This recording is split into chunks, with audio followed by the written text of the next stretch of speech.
నమస్కారం సార్. నమస్కారం అయ్యా. మీరు ఎయిర్టెల్ నెట్వర్క్ లో పని చేస్తారంట కదా సార్? అవును, నువ్వెవరు?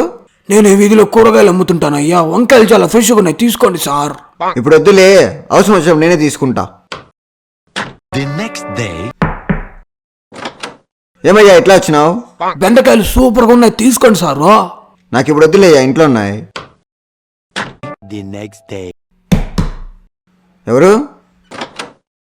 టమాటకాయ ధరలు తగ్గినాయి సారు. అదే కాక యాపిల్ పండ్లాగా ఎర్రగా ఉన్నాయి, తీసుకోండి సారు. అరే ఎన్నిసార్లు చెప్పాలయ్యా నీకు, అవసరమైతే నేనే తీసుకుంటానని. ప్రతిరోజు మా ఇంటికాడికి వచ్చి సతాయిస్తున్నావు. నేను 3 సార్లు మీ ఇంటి దగ్గరకు వచ్చి తలుపు కొడితేనే నువ్వు ఇంత విసిగించుకుంటున్నావే. నా దగ్గర డబ్బులు లేవని నా నెంబర్కి రీఛార్జ్ వేసుకోలేకపోతే మీ ఎయిర్టెల్ కంపెనీ వాళ్ళు ఎన్నిసార్లు ఫోన్ చేసి రీఛార్జ్ వేసుకో వేసుకో వేసుకో అని సతాయిస్తున్నారే, మిమ్మల్ని ఏమనాలరా?